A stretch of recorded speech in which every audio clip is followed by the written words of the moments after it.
Les aides-soignants, c'est les femmes de ménage, non? En gros, l'aide-soignant, c'est la petite main de l'infirmier, quoi. Un infirmier, un aide-soignant, c'est la même chose, non? Un aide-soignant, ça fait quoi à part faire des toilettes? Ouais, va peut-être falloir clarifier un petit peu les choses. Il est vrai que ma dernière présentation de soignant date d'il y a plus de 8 mois. Mais il s'en est passé des choses entre-temps.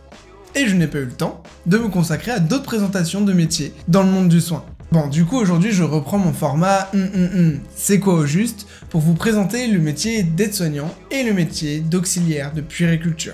Oui, je sais que ce n'est pas la même formation initiale, mais dans les grandes lignes, on retrouve les mêmes caractéristiques propres au métier.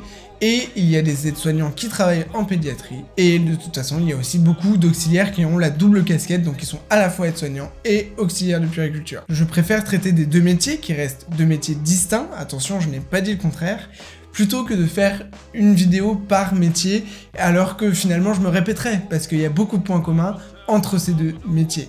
Oula, je sens que je vais m'attirer les foudres pour ceux qui se considèrent uniquement comme auxiliaires de puériculture et qui ne se considèrent pas du tout comme aides-soignants, mais je répète les mots de mes collègues qui sont à la fois des aides-soignants et des auxiliaires de puériculture dans le service où je travaille. C'est pas moi, j'ai rien dit. Bref, après cette intro, encore une fois, beaucoup trop longue, rentrons dans le vif du sujet.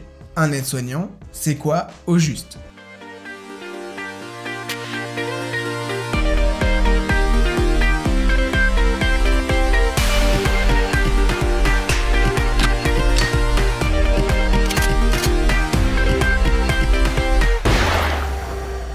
Encore une fois, dans ce type de vidéo, je présente le métier uniquement et je ne vais que très peu parler des études. Pour être aide-soignant ou auxiliaire de puériculture, il faut faire 1 an de formation au sein d'un IFAS, donc d'un institut de formation pour les aides-soignants. Comme pour infirmier, la formation est découpée entre des stages et des cours. Et comme pour infirmier, le métier va être un petit peu différent selon le service dans lequel on travaille. Personnellement, j'ai travaillé qu'aux urgences et en réanimation, des services où les infirmiers travaillent la majeure partie du temps en binôme avec des aides-soignants ou des auxiliaires de puériculture. Je vais essayer de faire la présentation la plus générale possible, mais je vais forcément être influencé un petit peu par les services dans lesquels j'ai travaillé. Je rappelle également que le métier d'aide-soignant fait partie du rôle propre infirmier. Donc il y a certaines choses que je vais dire dans cette vidéo que j'ai déjà dit dans ma vidéo sur la présentation du métier d'infirmier, et c'est normal. Bon, c'est très chiant de dire les noms complets, donc à partir de maintenant, je parlerai uniquement des AS et des AP. Ça vous va?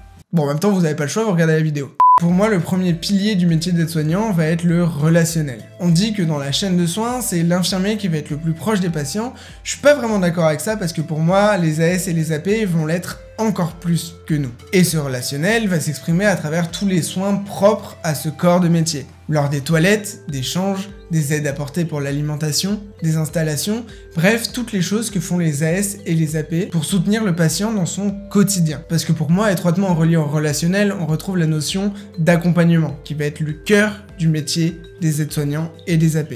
Et ça ne va pas se faire qu'au travers des soins d'hygiène. J'insiste là-dessus. Les AS et les AP vont être les soignants qui vont le plus échanger avec les patients et leurs familles, parce que c'est eux qui vont passer le plus de temps auprès d'eux, et surtout dans des EHPAD ou dans des services de soins généraux par exemple. C'est les AS et les AP qui seront également le plus dans l'intimité du patient. C'est pour ça qu'il va se développer entre eux une relation de confiance particulière. Pour moi, un autre pilier du métier d'aide-soignant va être le sens de la clinique. Bah oui, parce que comme je vous l'ai dit, c'est eux qui passent le plus de temps auprès des patients, donc c'est régulièrement eux qui vont alerter sur un changement d'état clinique du patient. Par exemple, la nuit, dans les EHPAD, il n'y a que des aides-soignants.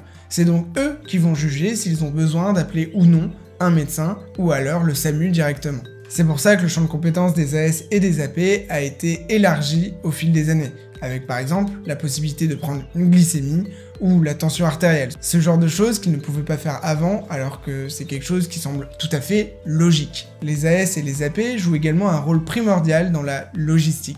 C'est le soignant qui connaît le mieux le matériel et les réserves dans un service donné. Je vous garantis qu'en tant qu'infirmier ou étudiant infirmier, les AS-AP vous sauveront plus d'une fois la vie en vous trouvant du matériel que vous aurez mis vous-même des heures entières à chercher. Selon les services, ce sont les AS et les AP qui vont être chargés de faire les pleins et d'assurer que les chariots sont remplis avec le matériel adéquat. Ils vont donc devoir maîtriser les différents dispositifs qui se trouvent au sein de ces chariots, tout simplement. Bon, et puis parler du matériel me permet de faire le lien avec le binôme infirmier-aide-soignant. Et donc, la place de l'aide-soignant dans ce binôme. J'en ai parlé plusieurs fois au cours de mes lives et dans ma vidéo sur les stages infirmiers, mais l'AS ou l'AP va être indispensable pour les infirmiers dans pas mal d'étapes de leur journée. Sans parler des actes qui vont être réalisés systématiquement en binôme, comme les toilettes, l'échange, etc. L'AS va seconder l'infirmier dans plein de soins, et encore plus en pédiatrie selon moi. Parce que comme j'ai déjà dit dans une vidéo, vous ne pourrez pas piquer l'enfant de 3 ans sans votre collègue AP pour vous tenir l'enfant tout simplement. L'AS ou l'AP va également seconder l'infirmier pour tout ce qui est gestes stériles. Pose de sonde urinaire, réfection de ligne de cathéter central, réfection de pansement en tout genre, etc.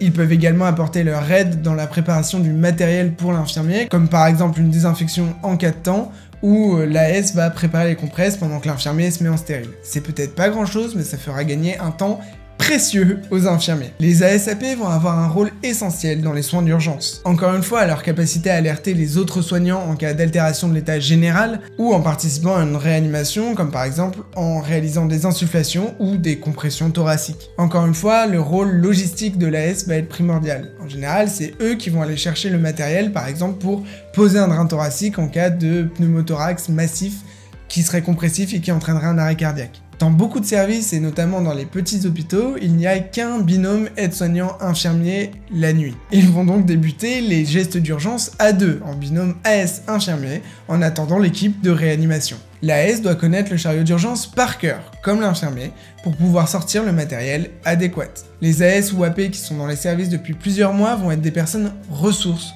pour les infirmiers, les jeunes professionnels et les étudiants infirmiers. Parce qu'avec leur lien étroit avec les infirmiers, ils vont pouvoir conseiller les étudiants infirmiers sur plein de choses, et pas forcément que sur les soins d'hygiène, justement. Typiquement, moi, en pédiatrie, ce sont les AP qui m'ont appris les différents laits, comment préparer un biberon, ce genre de choses toutes bêtes, mais que personne m'avait appris jusque-là. D'ailleurs, je fais une petite parenthèse maintenant pour parler plus spécifiquement du rôle des auxiliaires de puériculture, donc les AP, qui sont un petit peu les aides-soignants spécialisés en pédiatrie, même si c'est deux formations différentes. Ils vont avoir plein de connaissances en plus en pédiatrie, ça paraît logique, notamment sur les laits du coup, l'allaitement, le développement psychomoteur de l'enfant, bref, plein de notions qu'on ne voit absolument pas à l'IFSI. Parce qu'en l'occurrence, ce sont des items qu'on voit en école de puéricultrice. Je vais vous donner un exemple tout bête, mais quand j'étais aux urgences, on avait une ligne dédiée pour que les personnes puissent appeler, et régulièrement on avait des mamans qui appelaient pour des conseils d'allaitement, et pendant quasiment un an, je refilais toujours le téléphone à l'auxiliaire de puériculture qui avait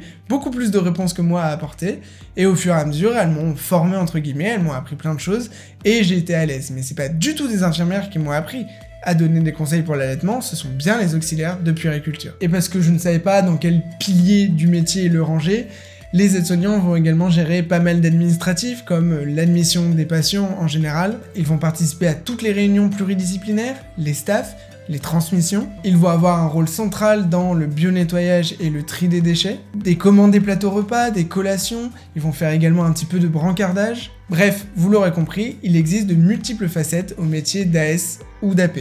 Voilà, je pense que j'ai fait un petit peu le tour du métier, même si encore une fois, c'est très compliqué d'aborder tout ce qui caractérise un soignant, en particulier dans une vidéo. Je sais par les commentaires que j'ai eu en dessous de ma vidéo où je présentais le métier d'infirmier que tous les aides-soignants et les auxiliaires de puériculture ne seront pas comme je l'ai décrit, mais comme il y aura des infirmiers qui n'auront pas du tout de sens de clinique par exemple. Comme on dit, il y a des personnes qui ne se mettent pas à fond de partout, et donc là je vous dresse un petit peu ce qu'on attend des aides-soignants et ce que sont la plupart de mes collègues par exemple. Mais il y aura toujours des personnes qui ne correspondront pas au portrait que je viens de vous dresser, tout simplement parce qu'il y a des personnes qui vont pas avoir beaucoup de relationnel, oui ça existe même à l'hôpital, et qui vont se contenter de faire les gestes et pas aller vers l'accompagnement justement. Et ça va être quelque chose de particulier, mais on a tous des collègues qui sont comme ça, qui sont infirmiers ou aides-soignants d'ailleurs. Je tiens à préciser. J'insiste encore une fois sur le rôle indispensable des AS-AP dans une équipe pluridisciplinaire. J'entends trop de personnes qui dénigrent ce métier, ces mêmes personnes qui sont sans doute dénigrées par d'autres personnes,